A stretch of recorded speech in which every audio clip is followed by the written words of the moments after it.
agora foi glorificado o Filho do Homem, e Deus foi glorificado nele. Se Deus foi glorificado nele, também Deus o glorificará nele mesmo, e ele o glorificará imediatamente. Filhinhos, ainda por um pouco estou com vocês, vocês vão me procurar, mas o que eu disse aos judeus também agora digo a vocês: para onde eu vou, vocês não podem ir. Eu lhes dou um novo mandamento. E qual é esse novo mandamento que Jesus está trazendo a eles? Qual é, meus irmãos? Que vocês amem uns aos outros, assim como eu os amei, que também vocês amem uns aos outros. Nisto aí vem, meus irmãos, uma resposta direta, profunda e comprometedora, um bom comprometimento que devemos ter como cristãos. Nisto todos conhecerão que vocês são os meus discípulos, se o quê? Em outra tradução, se vos amardes uns aos outros. Os irmãos podem se assentar. Meus amados, nós temos trazido nas quintas-feiras ensino sobre o Evangelho. Estamos desde novembro falando sobre o Evangelho e a evangelização. Em novembro nós falamos o que é o Evangelho, qual é a mensagem desse Evangelho e como as pessoas devem se comprometer com esse Evangelho. No assunto que nós estamos tratando agora, o assunto era o livro sobre o Evangelho de pastor Greg, mas agora nós estamos falando sobre a evangelização do pastor Stiles, que fala justamente sobre algumas questões. O presbítero Demétrio, ele nos trouxe o tema que fala sobre os apelos e shows de laser. Pastor Moisés, ele falou sobre uma cultura de evangelização. E hoje nós vamos trazer o assunto sobre conectando a igreja em uma cultura de evangelização. Depois teremos mais dois temas, que justamente vai finalizar o mês todinho de dezembro, que é evangelistas intencionais numa cultura de evangelização, que o presbítero Fábio estará trazendo, e terminando com o reverendo compartilhando a fé na prática. Meus irmãos, sobre o tema conectando a igreja em uma cultura de evangelização, só para que tenhamos a ideia, nós precisamos entender que quando a igreja, ela se propõe ser igreja, quando ela propõe manifestar no contexto do seu convívio Cristo Jesus, ela de forma nenhuma pode ser desassociada à evangelização. Interessante que quando a gente lê esse livro, eu quero recomendar a todos os irmãos, uma leitura muito fácil, a gente entende o que é evangelização. O pastor Stiles, ele coloca de que uma igreja genuína, saudável, uma igreja que foi conquistada por Cristo e realmente nas suas veias, no seu corpo, destila Cristo, ela realmente fala sobre Cristo. Não há como a igreja saudável estar desassociada à obra da evangelização. E quando a gente pensa nessa forma que a igreja não tem como se desassociar à evangelização, aqui trazendo ao texto que nós lemos, em que Jesus expressa aos seus discípulos, mesmo mediante a uma morte iminente, a ser levado a uma traição por um próprio discípulo, que ele partiu o pão para esse discípulo, ensinou esses discípulos. E é interessante a gente entender, meus irmãos, que grande parte desses discípulos, no bom sentido, eram menor de idade, porque segundo o contexto de Números, que fala que na época em que as pessoas traziam um certo imposto, taxas assim podemos dizer, no tabernáculo, a maioria deles tinha a partir de 20 anos de idade, que alcançava essa idade, que teriam a obrigação de trazer a manutenção para o tabernáculo. A mesma ideia Jesus Cristo trouxe no Novo Testamento, quando se cobra imposto, aí Jesus fala para Pedro, olha, vá ali, pegue, né, e você vai pagar o meu e o seu imposto. E diante disso, alguns teólogos, estudiosos dizem que o único que tinha alcançado uma idade maioritária foi Pedro, a partir dos 20 anos de idade. Enfim, são muitas aí as especulações em relação à idade dos discípulos. Contudo, não importa se Judas tinha uma maioridade ou menor idade, a questão é que Judas experimentou ensinos do próprio Cristo Jesus. Ele foi ensinado, ele foi orientado, e ele também participou dos milagres em que Jesus Cristo efetuou. E aqui traz que a igreja, ela não pode ser pensada apenas de uma forma pragmática, vamos sair, tudo bem, e aconteceu, não. Ela tem que ter na sua obra de evangelização o intuito que nessa evangelização sejam feitos discípulos. Vamos abrir em Mateus capítulo de número 28. Será que a ideia que Jesus traz em relação à evangelização, à saída, a proclamar o evangelho, é apenas uma questão pragmática? Saímos, falamos sobre o evangelho e fica nisso mesmo? Vamos ver o que Jesus nos fala a respeito da obra que devemos fazer nessas saídas, nas evangelizações, nas missões. Olha só o que está escrito, Mateus, capítulo de número 28, deixa eu abrir aqui, para que possamos ler, se os meninos quiserem colocar aí, a partir do verso de número 18, olha só o que Jesus disse aos seus discípulos, depois da ressurreição. Vamos ler a partir do verso 16, os 11 discípulos partiram para a Galiléia, para o monte que Jesus lhes havia designado, e quando viram Jesus, o adoraram, mas alguns duvidaram. Mas olha só, meus irmãos, o que Jesus chama a atenção desses discípulos. Verso de número 18, Jesus aproxima deles e diz a esses discípulos, olha, toda autoridade me foi dada, tanto no céu como na terra. Jesus aqui já demonstra que nada neste mundo é feita sem antes que, vamos dizer assim, o Senhor Jesus Cristo não assine como uma autoridade na face da terra, porque toda autoridade lhe foi dada, tanto na concepção de questões celestiais, divinas, como também humanas. Toda autoridade me foi dada. Aí ele fala, já que a minha autoridade foi me dada, e eu tenho esse poder, eu estou dizendo a vocês, que vocês precisam fazer discípulos, de todas as nações. Observe, meus irmãos, que a ideia do discipulado aqui, não é apenas a ideia de proclamar o evangelho, é de se sentar, é de falar, é de mostrar, observar, e mostrar até mesmo de forma didática, como Jesus era muito didático, certo? Eu não sei se foi Mateu Henrique, eu estou em dúvida aqui, agora me veio a memória, que dizia que o quadro de Jesus era as areias, né, era o chão, e a sala de aula era todo o ambiente, ou seja, de céu, montanha, mares, todo o ambiente onde Jesus Cristo estava, era a sua escola, era a sua sala de aula.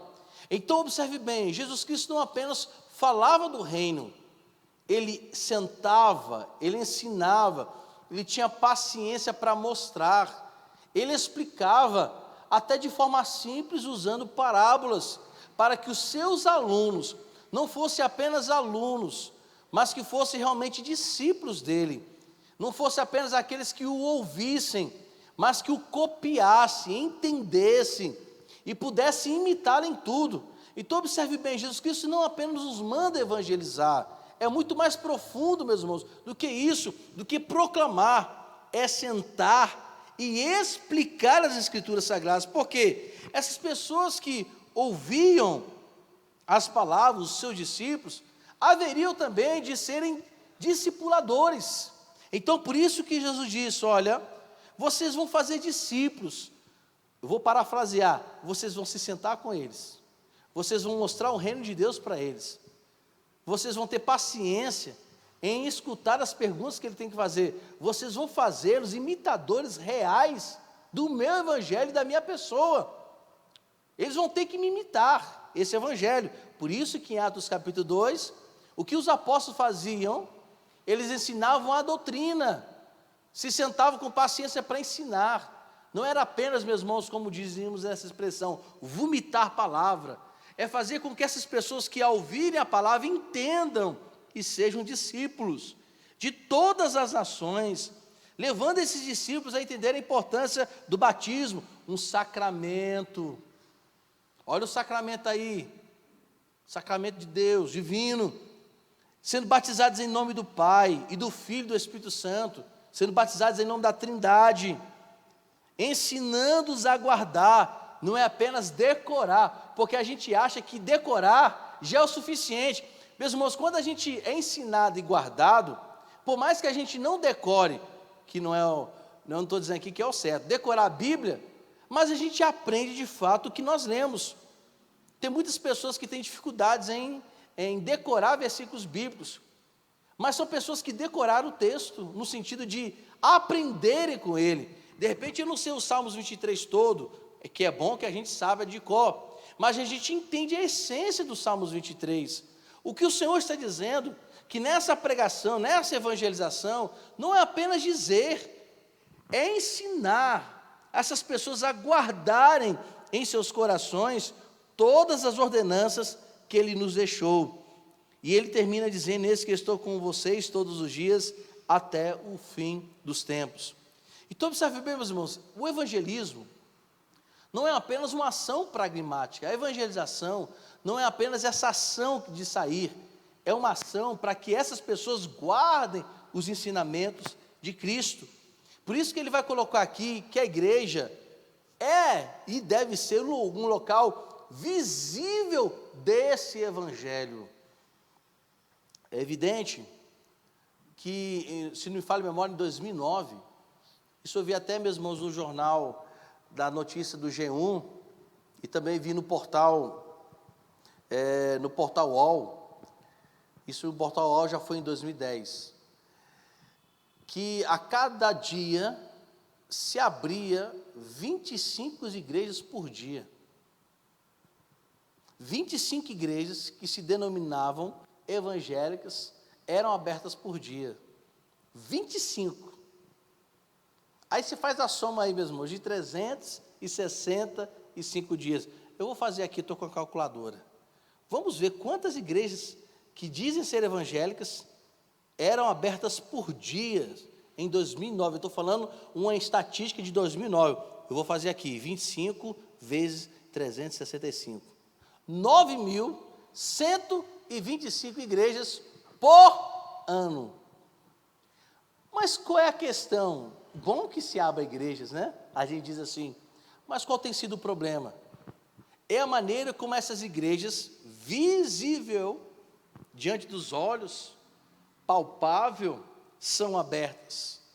E aqui, o pastor Stalles vai tratar que essa igreja visível, que proclama o evangelho, essa visibilidade que a igreja traz em relação ao evangelho, deve ser tratada não de forma abstrata, mas de forma concreta, porque se prega muitas vezes um evangelho que é abstrato, inalcançável, não é assim? Com muitas ideias, muitas más teologias, é muito floreamento, sabe, meus irmãos, é muito espetáculo, e nós estamos vendo nos dias de hoje, as igrejas de preto, que dizem que é para as pessoas se concentrarem mais na palavra, mas, irmãos, a igreja visível não é um show, como bem trouxe o presbítero Demétrio, no primeiro ensino em relação a isso. Não é um show, a igreja ela não pode ser tratada como um local de lazer, melhor dizendo, né?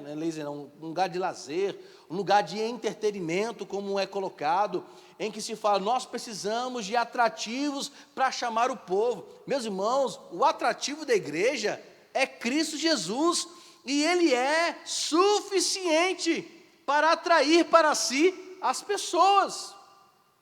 Mas quando ele coloca em relação a essa igreja, é que a igreja não pode apenas pregar amor, falar sobre amor, disseminar no bom sentido nos corações o amor, mas ele não pode ser algo que é apenas desejável, ele precisa ser exercido no meio do povo de Deus. E é por isso que nós lemos aqui no Evangelho de João, que Jesus diz aos seus discípulos: olha, vocês precisam amar uns aos outros, e não é uma forma abstrata, um ideal inalcançável, uma ideia, uma filosofia, ou um momento que vivemos. Ele precisa de fato ser vivido, e Cristo Jesus, meus irmãos, mostrou que o amor não é abstrato, o amor encarnou para que as pessoas sentissem de fato que este amor é alcançável, não um amor ideal. Porque muitas vezes se prega na igreja visível um amor ideal, muito bonito, são muitas filosofias, e são lindas, né? Aqueles que muitas pregações de alta ajuda, de alta performance, mas o que o Evangelho trata, a evangelização vai tratar, que o amor, ele é palpável, que o amor é alcançável, e esse amor chegou. E quem é o amor da igreja? Cristo Jesus.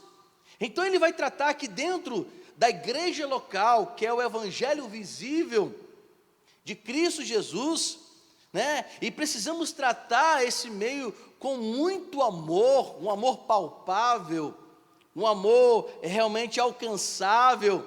Mas ele trata justamente por causa disso, porque a igreja, depois nós vamos ver lá na frente, o que realmente é igreja.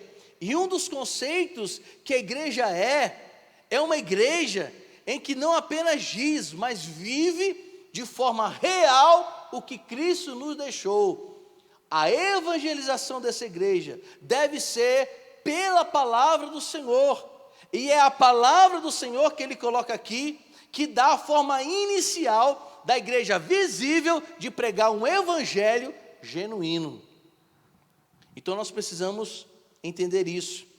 E ele fala que a igreja visível, ela deve ser formada justamente de pessoas que são salvas, porque a igreja é lugar de pessoas salvas que foram alcançadas por Jesus Cristo. A igreja verdadeira visível de Cristo, a igreja mesmo, são pessoas, meus irmãos, que além de confessarem Cristo, são batizadas em nome do Pai, do Filho e do Espírito Santo. Porque a gente tem ideia que a igreja é qualquer pessoa, não. A igreja, de fato, real, é quem realmente confessou Jesus Cristo, batizou-se em nome do Pai, do Filho e do Espírito, se for batizado, e também continua a fazer discípulos para que outros, alcançados pelo Espírito Santo, transformados pelo Espírito Santo, venham entender a importância de confessar os seus pecados e também serem discipulados para o batismo em nome do Pai e do Filho e do Santo Espírito.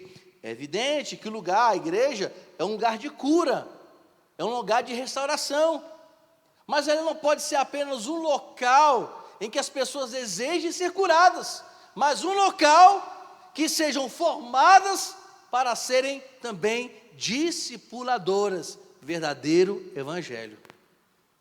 Por isso que a gente vê uma igreja muitas vezes, meus irmãos, uma igreja muito inerte, uma igreja longe do ideal de ser igreja. Nos reunimos, é muito bom, vimos a casa do Senhor, adoramos o Senhor, mas a igreja, ela tem que entender que é muito mais do que uma reunião de crentes. É um fortalecimento de crentes em Cristo, salvos por Ele, para saírem e pregarem a genuína palavra do Senhor, porque a pregação da palavra é o que dá a forma inicial e todo sentido também à igreja. Ele vai colocar, meus irmãos, sobre a definição verdadeira da igreja. Ele vai dizer que a igreja local é a reunião de cristãos nascidos de novo, batizados, como nós mencionamos, em amor, que estabelece entre si um pacto de se reunir com regularidade, sob a autoridade das Escrituras Sagradas e da liderança dos seus pastores, em caso algumas igrejas, dos seus presbíteros, com o objetivo de quê? De adorar a Deus, ser imagem visível do Evangelho e, acima de tudo, dar glórias a Deus. Observe alguns pilares que ele coloca aqui, e são pilares que estamos, meus irmãos, quebrando, infelizmente, aos poucos. Qual o primeiro pilar que ele coloca aqui? Que é uma reunião de cristãos. Não é uma reunião para shows. Não é uma reunião de entretenimento, como nós dissemos. Não é uma reunião para marcarmos comunhão na casa dos outros ou comida e bebida. Nos reunimos em nome de Cristo. Para Ele nos reunimos. Eu lembro que eu estava visitando uma igreja e eu achei interessante uma coisa, né? Que o pastor colocou assim do lado da entrada da igreja uma prancheta com datas e horários. Mas é para que os irmãos pudessem vir à igreja, porque a igreja era o ponto de encontro de saída de outros. Aí ele falava que isso era uma estratégia de reunir os irmãos na igreja para depois ir comer. Só que os irmãos estavam começando a ir na igreja com interesse de se reunir realmente em outros lugares, ou seja, a igreja era o ponto central da reunião, mas não era o local de adoração. O problema é que muitos estão fazendo a casa do Senhor um local de encontro. Meus amados, quer ver uma coisa que acontece e não é diferente aqui na igreja? Quantas vezes a gente vem se reunir aqui na igreja, estamos na casa, no culto, e em vez de cultuarmos o Senhor, estamos falando de vários assuntos aleatórios. Isso acontece aqui ou não acontece? Acontece. Acontece. Ele fala que a igreja visível de Cristo, ela não pode ser um meio de reunião. Conversamos, falamos, nos reunimos, mas o momento do culto da igreja visível é um momento em que a igreja é fortalecida em nome de Jesus Cristo. Para quê? Para sair para a evangelização, um fortalecimento da palavra, para fazerem discípulos. É o poder da evangelização. E por isso que ele coloca esse pilar. É uma reunião de crentes nascidos de novo. Pessoas que entendem a importância do comprometimento através de um sacramento chamado batismo, que há dois sacramentos que nós cremos, que é o batismo e a ceia do Senhor. Então, e não apenas se reúnem porque são cristãos convertidos, batizados, pessoas que participam do sacramento, que são batizados em nome do Pai e do Filho, mas participam também do sacramento do que é da ceia do Senhor, mas também fazem isso tudo em amor. Ele diz que uma igreja que em sua cultura saudável, na proclamação do Evangelho, primeiro são pessoas que entendem a importância, a profundidade do amor entre os irmãos. E ele diz que no final do livro, desse capítulo, fala que uma igreja saudável, antes de evangelizar, além de entender o seu compromisso como cristão, de serem batizados, de realmente participar do sacramento, eles se amam como membros, se amam como igreja, porque o poder da evangelização só pode ser eficiente se também entendemos a importância do amor mútuo entre os membros da igreja. Porque ele fala aquela questão, não é um amor abstrato que estamos mostrando. Na evangelização, nós não vamos falar sobre o amor que nós cantamos aqui, 134, nossos salmozinhos, o amor que desceu, morreu, ressuscitou, está entre nós. Mas como podemos falar sobre o amor de Cristo, se nós não entendemos o amor também dentro da própria casa, da própria igreja que é visível? Então pensa bem, meus irmãos, a gente vai falar sobre evangelismo, na evangelização, falar sobre o amor de Deus, mas entre nós, de forma interna, vivemos em desunião. Não há perdão entre nós, não há amor entre nós. É aquela questão, falamos então do amor que é abstrato, um amor ideal, mas inalcançável. É como quase que fosse uma paixão, sabe, meus irmãos? No relacionamento, quando a gente começa a gente começa com paixão, né? O sentido real da palavra paixão é sentir dor e ser avassalador. Aí a gente inicia o relacionamento com paixão, mas o paixão, meus irmãos, a paixão precisa crescer, precisa amadurecer para o amor. A gente pode ficar o resto da vida apaixonado. O filósofo disse que estar apaixonado é um desejo de amar de forma inalcançável. E é assim que nós temos pregado o Evangelho, sem amor dentro, mas queremos dizer para outras pessoas que o amor pode ser alcançado, mas ainda não alcançamos como igreja interna. Ele vai falar sobre outro pilar também, sobre o pacto de nos reunirmos de forma regular. Ele fala que uma igreja que, além de ser saudável dentro, e é saudável quando sai para pregar o evangelho, na evangelização, ele diz que esses membros, ao entenderem sobre a importância da evangelização no ato de evangelismo, precisa também se comprometer de forma regular de estar nessa igreja visível. É evidente que nos tempos que vivemos, nós temos um sério problema de ausência de ônibus à noite. O transporte, existe um gasto, claro, de gasolina, porque boa parte dos irmãos não moram nos entornos da igreja, são irmãos que moram em bairros distantes. Mas ele fala que toda igreja que entende a importância da evangelização precisa também entender a importância da regularidade nesse pacto de conviver e de se reunir com os irmãos na igreja. Esses dias a gente ainda temos visto, atos de protestos e outras coisas mais. Aí um pastor, ele veio até mim, perguntando se a igreja aqui tinha essas coisas, É evidente que a gente está vendo as pessoas protestarem nos quartéis, generais, em frente aos quartéis do exército. Aí ele falou assim: pastor, eu passei na frente do quartel e percebi que ali tinha irmãos que não vão nos cultos semanais, mas estavam lá no protesto. Aí perguntou: e lá na igreja? Ele falou assim: meu irmão, eu nunca passei não, mas qualquer dia eu vou ter a curiosidade de passar por lá. E esse pastor fala uma coisa muito interessante. Ele falou assim: pastor, eu não quero cercear o direito de cidadão, mas a gente percebe que a igreja, ela é secundária no coração de muita gente. É algo secundário. As manifestações que estão tendo podem ser legítimas, podem, mas ele está dizendo que nós trocamos a primazia das coisas.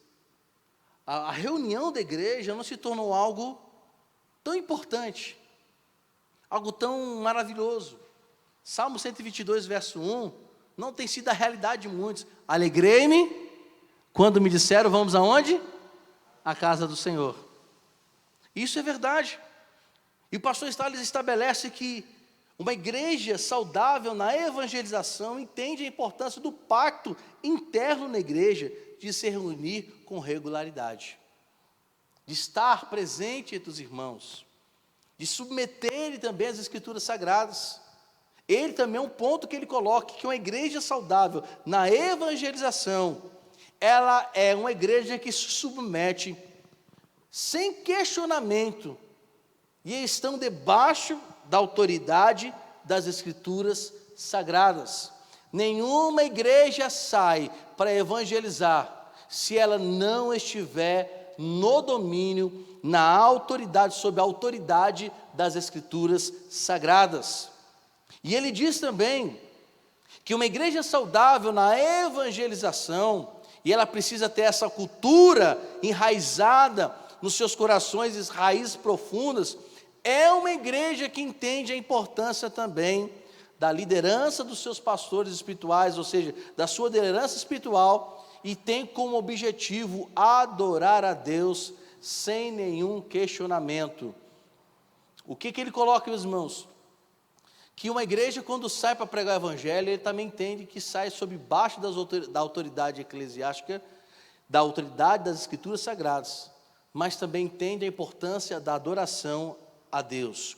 Vamos ler alguns textos para colaborar com o que nós temos lido, Uma igreja do evangelho visível, uma igreja que adora, uma igreja que dá acima de tudo glórias a Deus. Abra sua Bíblia no Evangelho de João, capítulo de número 3, verso de número 8, de 1 até 8. Vamos ver o que João fala a respeito disso. Evangelho de João, capítulo de número 3.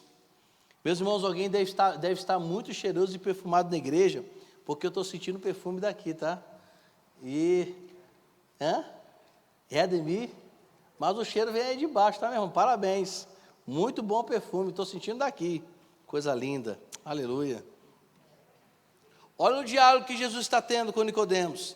Havia entre os fariseus um homem chamado Nicodemos, um dos principais dos judeus. Este de noite foi até Jesus e lhe disse: Rabi, sabemos que o Senhor é mestre vindo da parte de Deus, porque ninguém pode fazer esses sinais que o Senhor faz se Deus não estiver com ele.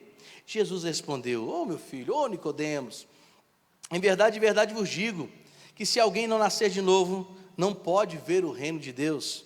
Nicodemos perguntou: Jesus, como pode um homem nascer sendo velho? Será que ele pode voltar ao ventre materno e nascer uma segunda vez? Jesus volta para ele e responde: Nicodemos, em verdade lhe digo que não nascer da água e do Espírito não pode entrar no reino de Deus. E o que é nascido da carne é carne, o que é nascido do Espírito é Espírito. Não fique admirado por eu te dizer: vocês precisam nascer de novo. O vento sopra onde quer, você ouve o barulho que ele faz, mas não sabe de onde ele vem, nem para onde ele vai. Assim é todo aquele que é nascido do Espírito. Observe bem, Jesus Cristo está dizendo para Nicodemos que ninguém alcança o reino de Deus se não nascer de novo. E ele vai colocar, meus irmãos, o apóstolo João vai colocar muito bem escrito isso nas suas cartas, que ele vai falar várias coisas a respeito de quem é nascido de Deus. E ele vai usar muito termo, o próprio João em sua carta vai usar muito termo: nascido de Deus, nascido do Espírito. E você vai perceber nas cartas que a única maneira realmente de viver, de amar, de perdoar, sair do ódio, de ter o amor de Deus, é sendo nascido de novo. Então, o que o pastor está colocando? Que a igreja visível só é realmente igreja de Cristo se ela nascer de novo. Então aqui primeiro ele coloca que a reunião de cristãos nascidos de um novo nascimento são aqueles que receberam Jesus Cristo. A igreja visível na evangelização, antes de sair, precisa nascer de novo. Por quê, meus irmãos?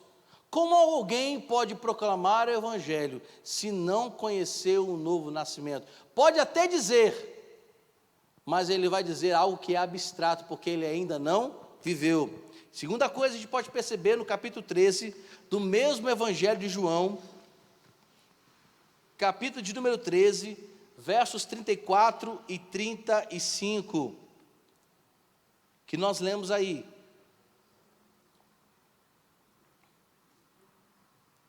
Eu vos dou um novo mandamento, que vocês devem amar uns aos outros, assim como eu os amei, que também vocês amem uns aos outros.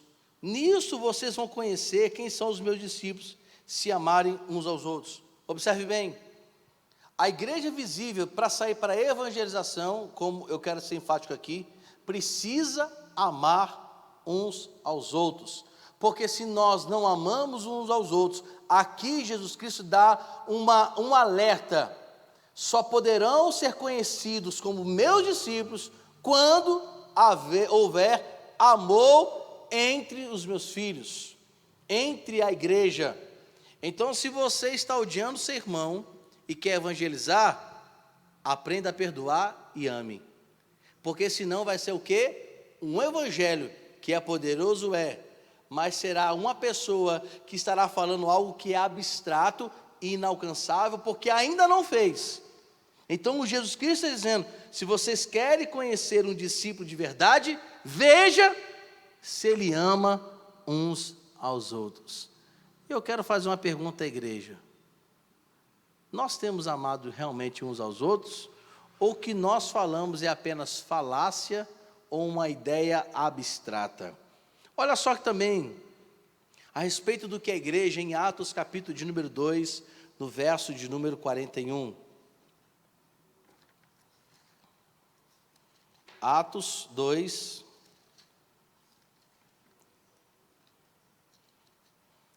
verso de número 41.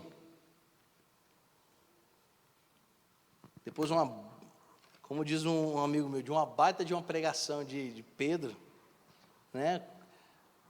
Quase 3.000 homens são batizados.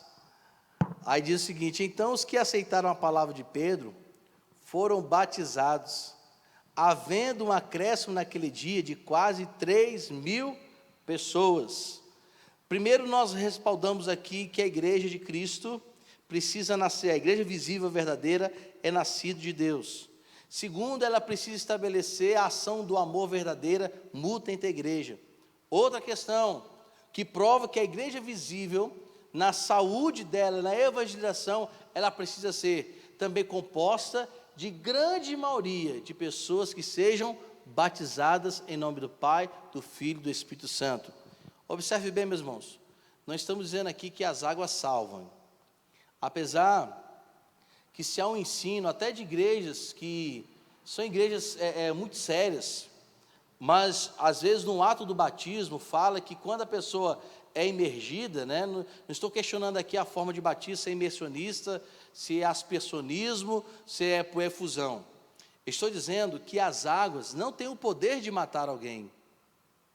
Eu não sei se alguém já viu um ato de batismo, né? Até mesmo já vi pastores de igrejas que são aspersionistas, dizer que a partir dali o velho homem está morrendo. Aí eu fico pensando, se o velho homem está morrendo ali no momento, então a confissão de Jesus Cristo não valeu de nada, né? Mas a igreja precisa entender que o batismo é um processo de crescimento dentro do Senhor. E a igreja verdadeira, ela precisa sim levar não você apenas a entender a importância do batismo, mas levar as pessoas que você prega o evangelho a se batizarem. Então, observe, depois que Pedro prega, qual o segundo ato? Batismo. Se o batismo não fosse algo essencial, nem o próprio Jesus Cristo diria aos seus discípulos que deveriam batizar em nome do Pai e do Filho e do Espírito Santo. Nem o próprio Cristo passaria pelo batismo.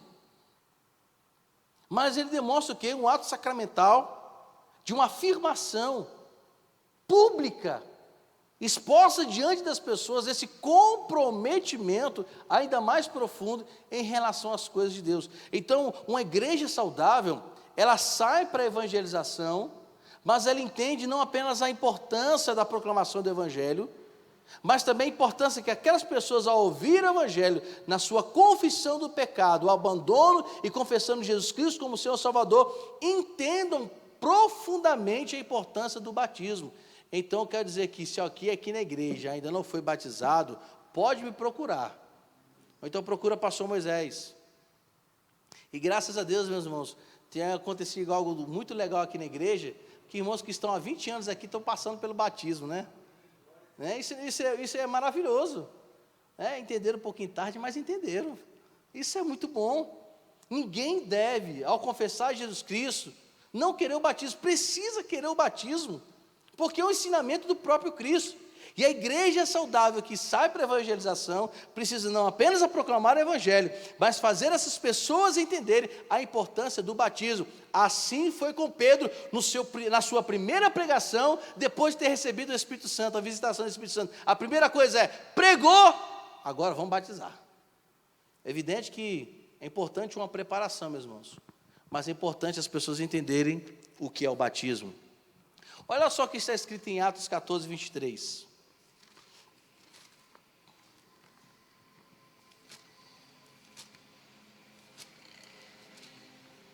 Atos 14, 23, está escrito assim, Paulo sofre aquele problema sério, né? Quando é apedrejado, mas olha só o que está escrito no texto, verso de número 23.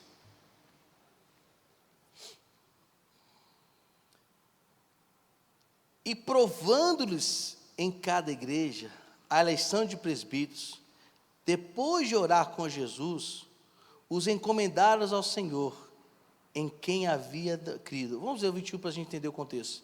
E tendo anunciado o evangelho naquela cidade, e feito muitos discípulos, Paulo e Barnabé voltaram para Listra, Icônio e Antioquia, fortalecendo o ânimo dos discípulos, exortando-os a fazer o quê?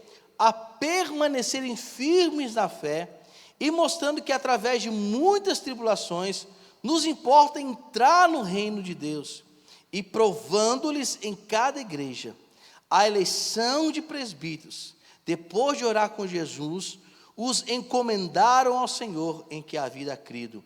Atravessaram a Pisídia, Paulo e Barnabé, e se dirigiram a Panfilha. E tendo anunciado a palavra em Perge, foram para Atália, e dali navegaram para Antioquia. O que eu quero dizer com isso aqui, meus irmãos, que uma igreja saudável, ela também leva a igreja de Cristo, as pessoas de Cristo, além de nascerem, a importância de nascer de novo, a importância do amor, a importância do discipulado, a importância do batismo, mas também a importância da sua liderança na igreja local, na pregação da palavra e na firmeza desses cristãos também na igreja. Então observem bem, nesse contexto aqui, Paulo está incentivando a igreja, no meio da tribulação, a manter-se firme na casa do Senhor, a se manterem firmes em Deus. E uma realidade que nós não temos visto nos dias de hoje, as pessoas têm abandonado o convívio da igreja por questões muito, meus irmãos, bestas, por detalhes bestas. E para a gente terminar nesse contexto, vamos ler Efésios capítulo de número 3, verso de número 10.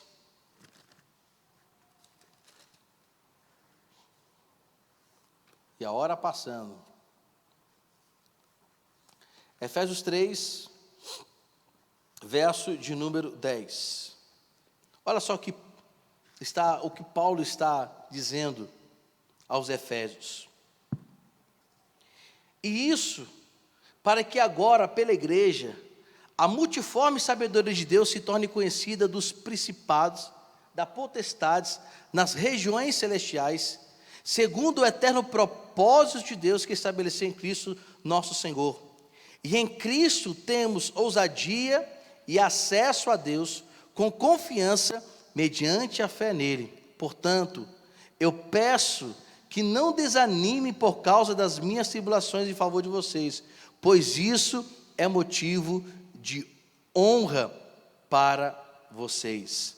Aqui, meus irmãos, Paulo está incitando, até mesmo entre os gentios, a vocação que eles tinham dentro da igreja, impulsionando a esses irmãos a terem desenvolvimento dentro da sua própria igreja, estimulando os corações para que pudessem conviver na igreja e serem de fato, mesmo gentios, cooperadores, membros, cooperadores, e entendendo a importância de serem herdeiros desse reino sempre eterno.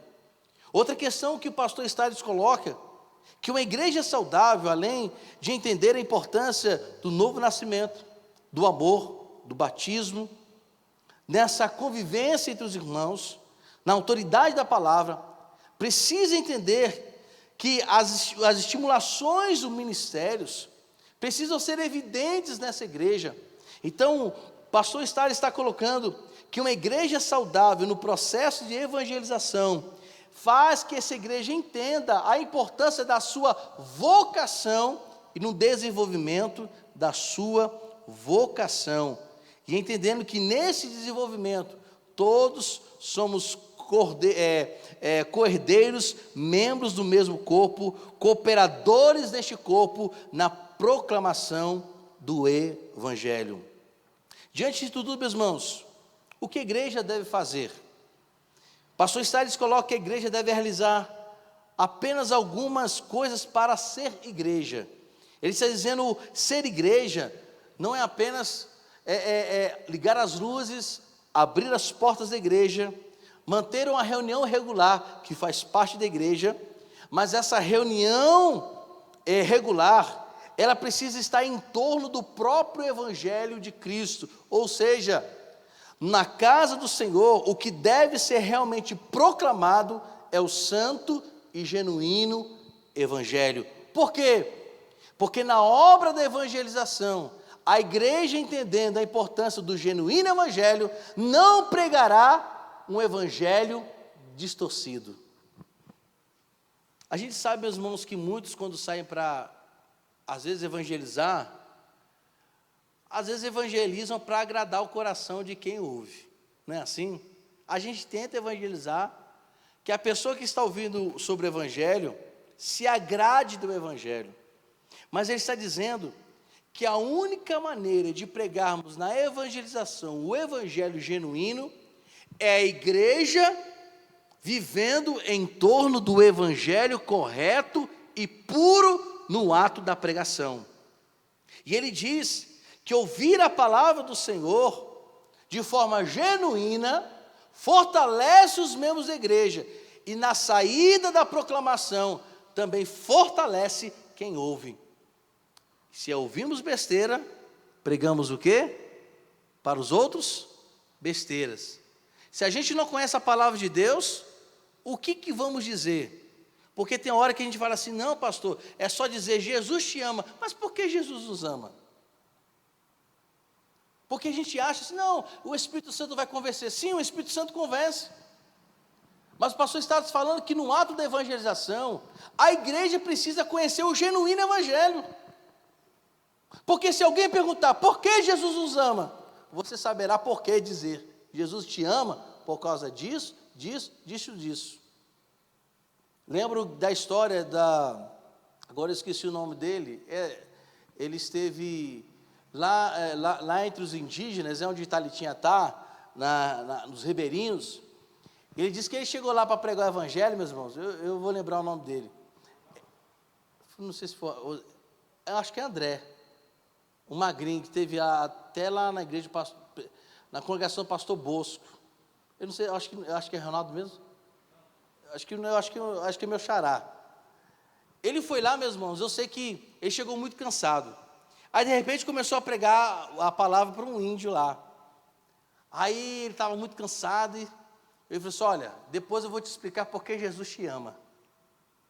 Aí o índio falou, então tá bom, então vamos descansar. Eles foram dormir na rede. Quando foi 4 horas da manhã, está lá o índio. Irmão, acorda. Porque você ainda não me explicou por que Jesus me ama. Porque o índio não se contentou apenas com a palavra, Jesus te ama. Ele veio ao mundo porque ele te ama. 4 horas da manhã, estava lá acordando. Acorda aí porque eu quero saber por que Jesus me ama. E ele teve que explicar todo o plano de salvação. Meus irmãos, será que a gente conhece todo o plano de salvação? Porque falar que Jesus te ama é muito bom.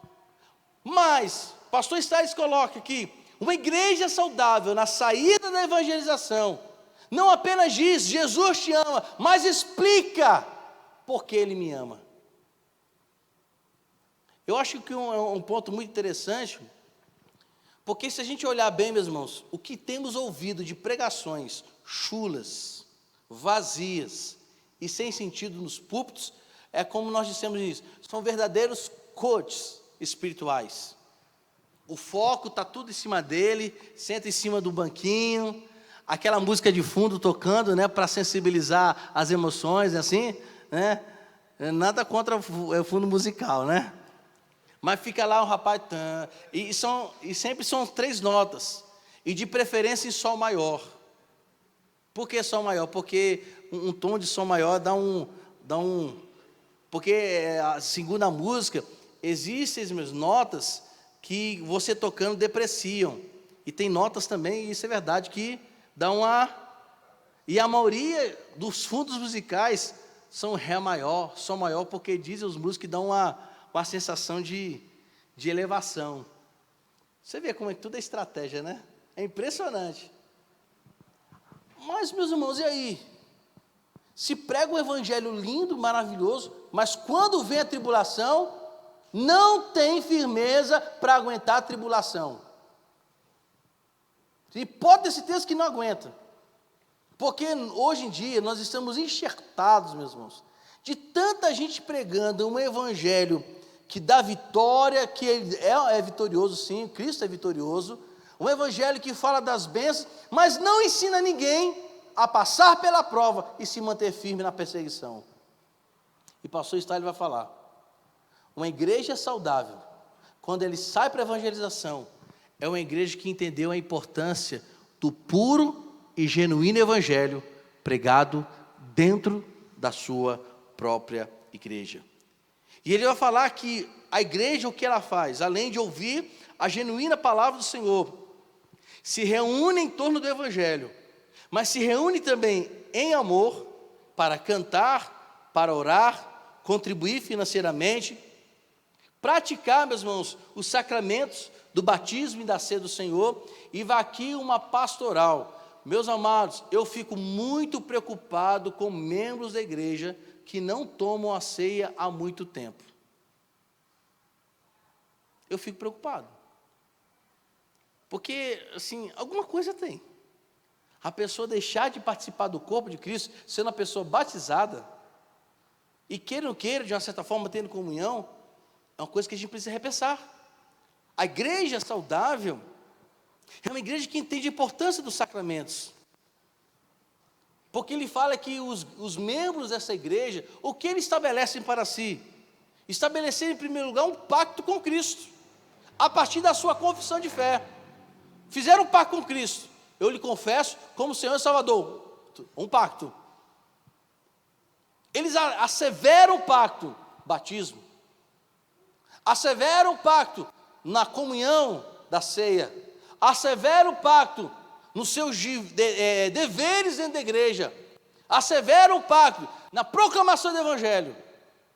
Que ele diz que isso é importante, porque esses membros dessa igreja saudável, que sai para evangelizar, estabeleceram um pacto de amor com Cristo, e não abre mão dessas coisas. E diz que um cuida do outro em amor.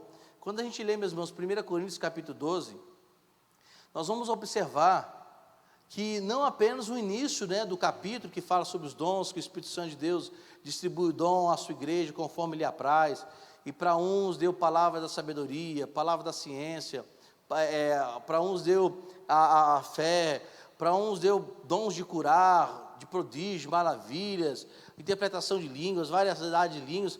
Mas você vai ver na continuação do capítulo de número 12, ele vai explicar o que é o corpo.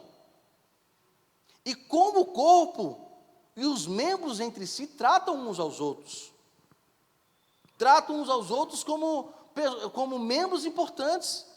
Ele menciona que quem é olho não precisa estar invejando quem é pé não precisa estar, eu preguei isso até lá em Juazeiro do Norte, quem não deve estar invejando quem é mão, todos são parte do corpo, que até mesmo aqueles que são considerados menos importantes, que precisam ter mais importância, mas tudo para que o corpo funcione. Ele fala que a igreja é saudável, além de participar desse pacto, cuida um dos outros, e eles fazem tudo isso por meio da palavra do Senhor. E por fim, meus irmãos, ele vai mencionar um dos pilares importantes da igreja, a missão da igreja. Ele vai dizer que a igreja é o plano estratégico de Deus para a evangelização. Vou repetir. Ele diz, pastor Stalin diz, que a igreja, presta atenção, que a igreja é o plano estratégico de Deus para a evangelização. É por isso, meus irmãos, que muitas vezes nós vemos o quê? Satanás tentando agir muito dentro da igreja. Porque se o Senhor Jesus Cristo constitui a igreja, não apenas para que como corpo possamos viver em harmonia, em amor, em perdão mútuo, ajudando um ao outro, proclamando o evangelho, pregando a palavra genuína, cantando, adorando, participando dos sacramentos. Mas é um plano estratégico de Deus para quê? Para evangelizar. Por isso que eu acho lindo que a igreja realmente é uma agência de Deus, uma agência missionária. Se todos os pastores, líderes, membros da igreja entendessem que a igreja do Senhor é uma agência missionária, pode ter certeza, meus irmãos, o mundo todo já estaria evangelizado. Se essas 25 igrejas, em 2009, segundo a estatística, que são abertos, foram abertos todos os dias, 9.125 igrejas, entendessem que a igreja que é aberta é um plano estratégico de Deus para a evangelização, o mundo estaria muito mais alcançado pelo Evangelho. O problema nosso, meus irmãos, é que nós não queremos sair da nossa zona de conforto.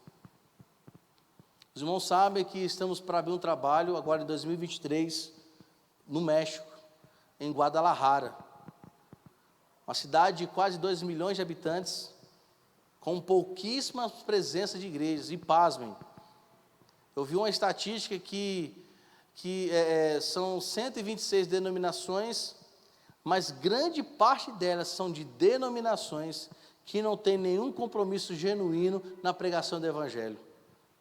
São muitas delas, tem um sincretismo religioso misturado com a mística mexicana. São exagerados. Aí se tem a falta de quê? De igrejas mais sérias em relação ao que tange a palavra do Senhor. É uma necessidade, meus irmãos. E estamos aqui ouvindo o Evangelho. E a igreja 3 de maio precisa entender que Deus estabeleceu essa igreja aqui, não apenas para que pudéssemos de forma saudosa, falar, não, a igreja 3 de maio é a primeira igreja evangélica de Campina Grande. O Senhor nos estabeleceu aqui como estratégia para a evangelização. Tanto é que ela é estratégica, que grandes trabalhos, meus irmãos, muitas igrejas que foram abertas aqui em Campina Grande, na região do Cariri, Curimataú e outras redondezas, foram o quê? Filhas, e são filhas aqui, porque se a igreja não entende que ela é um plano estratégico de Deus para a evangelização, o negócio está feio para o nosso lado. É por isso que precisamos sair um pouco, meus irmãos. Eu quero aqui até pedir que os irmãos orem, para que a igreja 3 de maio não apenas venha abrir trabalhos na região da Paraíba, mas também no Nordeste todo.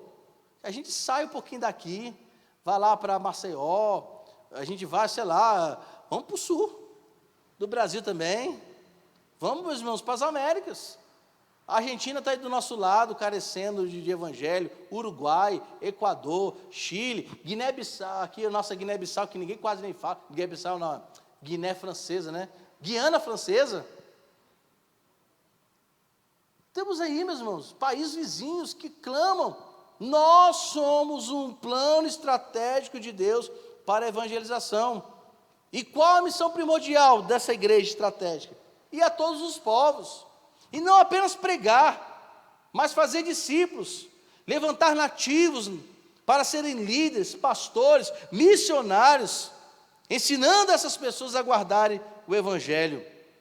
Por isso, a igreja, ela não é apenas, ou não se trata apenas de um edifício, nem de uma mera reunião social de crentes, porque muitos acham que isso aqui é apenas uma reunião social, em que a gente desfila nossos paletós novos, nossos brincos de ouro, nossas pulseiras de 18 quilates, nosso salto alto comprado na Jorge Bishop. Eita, o pastor está profundo hoje, hein? Está gastador também. Nossa camisa polo, nossa camisa da Riachuelo, da C&A, da Renner. Meus irmãos, a igreja não é uma reunião social, ela precisa ser realmente uma agenciadora, um plano estratégico de Deus para a evangelização. E a gente tem que parar com essa ideia. Não estou dizendo aqui que a gente vai vir de qualquer jeito para a igreja, não. Eu já disse para os irmãos que a primeira roupa, quando eu ganho uma roupa nova, o primeiro lugar que eu estreio é dentro da igreja. Eu não vou para casamento com roupa nova, não. Eu venho para a igreja. Sapato novo, primeiro na igreja. Gravata nova, na igreja. Até lenço novo, meus irmãos. O primeiro lugar de estrear é na igreja. E quando eu corto o cabelo, aí eu venho para a igreja também. Mas isso não é lugar apenas para demonstrar o nosso poderio de estilo de roupa.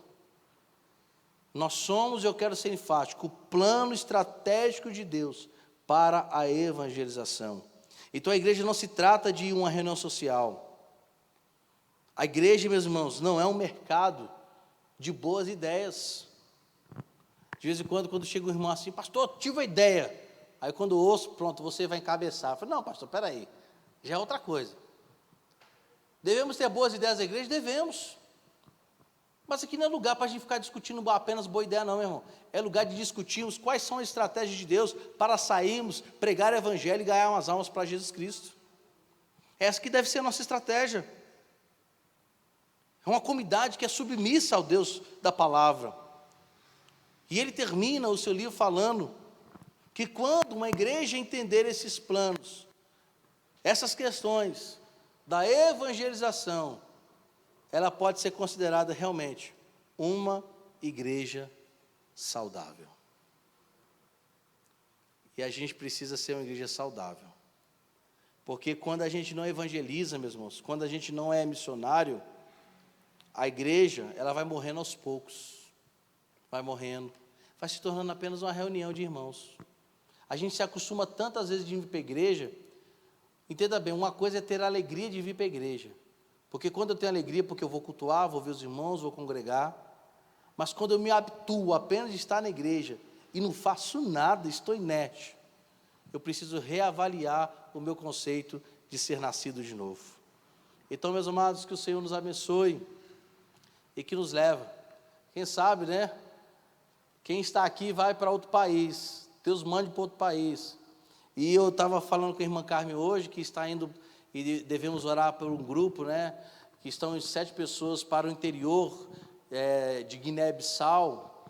Eles estarão indo ficar 30 dias evangelizando ali. Irmã Carmen disse, falou assim, pastor, ore por nós. Vamos estar, a igreja estará orando, que é um desafio muito grande. E ficará lá a nossa irmã Marta Maria, que é membro aqui da igreja, e ela quer ficar na África para fazer trabalho entre as crianças lá, né? Eu só falei assim, eita, uma branquinha no meio de gente lá, né? Tudo na cor preta, que coisa linda, meus irmãos, né? Que contraste bonito. Mas ela quer ficar. Eu falei, pastor, eu não quero. Ela falou, ela não quer voltar para o Brasil, não. Ela quer ficar na África. Olha aí, meu irmão. Como é que a gente não vai abençoar uma coisa dessa? Uma pessoa que tem coragem de ir para um lugar estranho, cultura diferente. Ah, pastor, mas a gente deve pregar para aqui por perto. Sim, meu irmão, nós temos que pregar tanto em Campina Grande, tanto nas cidades vizinhas da Paraíba, tanto em outros estados do Brasil, tanto em América do Sul, América Latina e até os confins da terra, Malásia, Filipinas, Austrália, Polo Ártico. É isso que a Bíblia está dizendo, é tanto não é primeiro aqui, conquistar tudo para... Não, é de forma simultânea, meus irmãos. Ah, pastor, é possível fazer isso? É sim, meus irmãos. É sim. O que é difícil é desobedecer à voz de Deus. Isso se torna difícil, porque desobedecer à voz de Deus traz sérias tragédias para a pessoa. Sérias tragédias, consequências até mesmo irreversíveis diante dos olhos humanos. Mas enquanto, meus irmãos, fomos igreja 3 de maio, nós vamos avançar, porque eu tenho pedido ao Senhor, mediante o que eu li, eu quero que a igreja 3 de maio seja uma igreja saudável. E como a igreja se torna saudável? Proclamando o genuíno evangelho, entendendo a importância de ser nascido de novo pelo Espírito, a importância de amar uns aos outros, de fazermos valer realmente o que é ser igreja, de participarmos dos sacramentos, fazendo as pessoas entenderem a importância do batismo e participando do corpo de Cristo, e saindo para evangelizar, anunciar o evangelho, porque Jesus Cristo está voltando. E eu quero evangelizar rapidamente o mundo, meu irmão, porque eu quero que Jesus volte logo, porque esse mundo não tem mais nada que oferecer. Então, meus amados, em nome de Jesus Cristo, vamos nos despertar para isso, porque avivamento também é isso, é despertar a chama da evangelização, do evangelismo, da proclamação do evangelho para toda a criatura. Amém, meus amados? Amém? Os irmãos estão comigo? Edi Pablo, vai viajar comigo para o México? Eita, ó, gostei de Pablo, hein? Coloquei. E aí, Elis? Vamos embora? Ó, rapaz, vocês não prometem essas coisas não, hein? Vamos colocar em pé. Mateus foi para o México, né?